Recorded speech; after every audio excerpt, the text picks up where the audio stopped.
Let me freshen you up. Oh, thanks.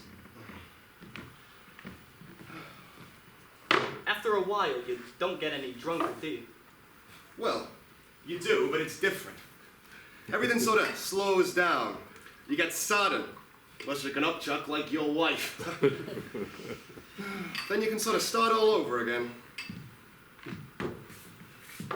Everybody drinks a lot in the East. Everybody drinks a lot in the Middle West, too. We drink a great deal in this country. And I suspect we'll be drinking a great deal more, too, if we survive. We should be Arabs, or Italians. The Arabs don't drink, the Italians don't get drunk much except on religious holidays. We should live on Crete or something. Well, that of course would make us cretins. So it would.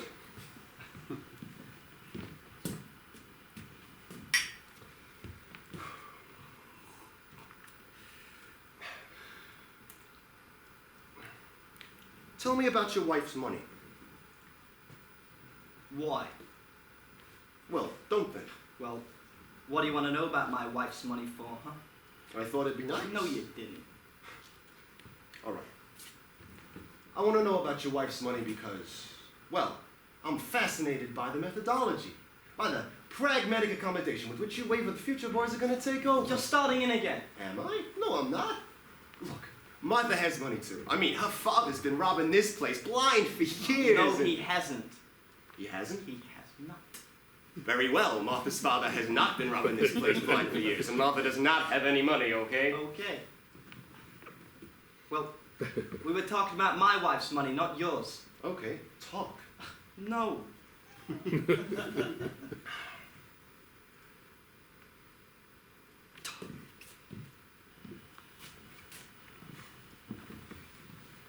Well, my father-in-law, he was a man of the Lord, and he was very rich.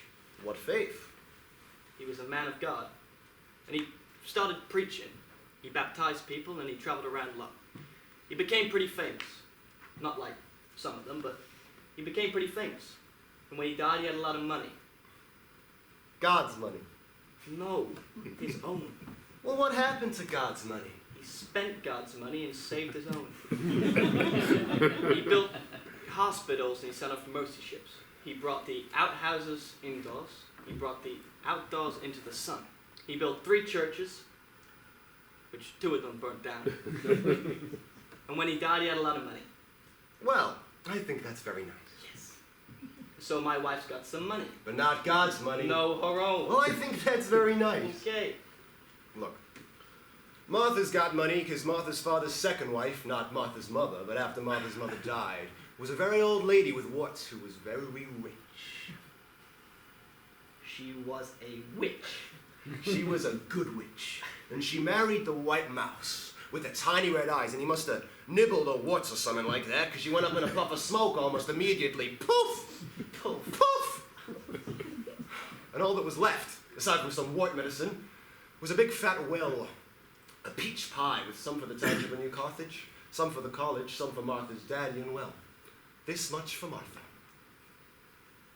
Well, maybe my father-in-law and the woman with the watch should have gotten together. Because he was a mouse too. He was. Sure. He was the church mouse.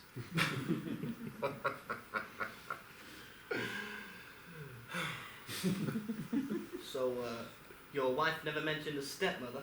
Yeah, well, maybe it isn't true. And maybe it is. Might be. Might not. Well, I think your story's a lot nicer anyway, but you humped up little wife and your father-in-law who was a priest. He was not a priest, he was a man of God. Yes. And my wife wasn't pumped up, she blew up. Yes. Get things straight. I will, I'm sorry, I will. Okay. You realize, of course, that I've been drawing you out on this stuff, not because I'm interested in your terrible lifehood, but because you represent a direct and pertinent threat to my lifehood, and I want to get the goods on you. Sure. Sure. I mean, I've warned you. You stand warned. I stand warned. You know, it's you sneaky types that worry me the most. You infectual sons of bitches. You're the worst. Yes, we are. Sneaky.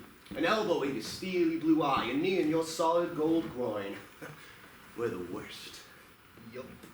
You know, well, I'm glad you don't believe it. I know you've got history on your side and all. No, you've got history on your side. I got biology on mine. History, biology. I know the difference. You don't act it. No? I thought we decided that you'd take over the history department first before you took over the whole works, you know, a step at a time.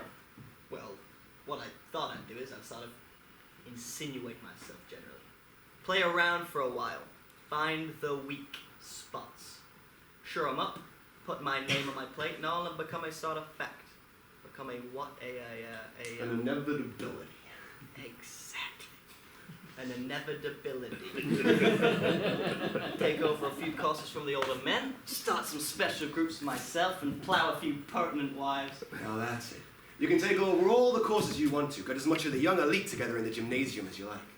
But until you start plowing pertinent wives, you really aren't working. The way to a man's heart's through his wife's belly, and don't you forget it. Yeah, I know. And the women around here, they know better than puntas. You know, South American ladies of the night. Do you know what they do in South America? In Rio? The puntas, do you know?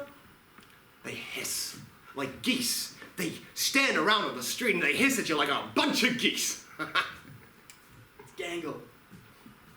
Gangly geese, not bunch. Gangle. Well, if you want to get all cute about it, all ornithological, it's gaggle. Not gangle, gaggle. Gaggle. Not gang. Yes. Gaggle. Oh. Yes. Well, they stand around on the street and they hiss at you like a bunch of geese. All the faculty wives downtown in New Carthage in front of the A&P, hissing away like a bunch of geese. You know, that's the way to power plow them all. I'll bet you're right. Well, I am. And I'll bet your wife's the biggest goose in the gangle, isn't she? Her father, president and all. You bet your historical inevitability she is. Well, now I better just get her up in the corner and mount her like a goddamn dog. Why, you certainly better. You know, I almost think you're serious. No, baby. You almost think you're serious, and it scares the hell out of you. Me? Yeah, you. No, you're kidding. I wish I were. Look, I'll give you some good advice now if you Good want me to. advice from you? Oh, Look, you haven't learned yet. Take it where you can get it. come off. Listen to me now. God, look. I'm giving you good advice now. There's quicksand here, and you'll be dragged down, sucked down just as... You know, you disgust me on principle. And you're a smug son of a bitch, personally. I'm trying to give you a survival kit here. Do you hear me? I hear you. You come in loud. All right. Hey, honey. All right. You want to play it by ear, right? Because everything's going to work out anyway, right? Because the timetable's history, right? Right. You just tend to your knitting, Grandma. I'll be okay. Look, I've tried to reach you, to... Make contact. Yes. Communicate. Yes, exactly. Oh, that is touching. That is darn right moving, that's what it is. Up yours! Huh? You heard me. You know, you take the trouble to construct a civilization. To build a society based on the principles of principle. You endeavor to make communicable sense out of natural order, morality out of the unnatural disorder of man's mind. You make government and art, and realize that they must be both the same. You take things to the saddest of all points, to the point where there is something to lose. And then, through all the music, through all the sensible sounds of men building, attempting, comes the dies irae. And what is it? What does the trumpet sound? Up yours! I suppose there's justice to it after all the years. Up yours!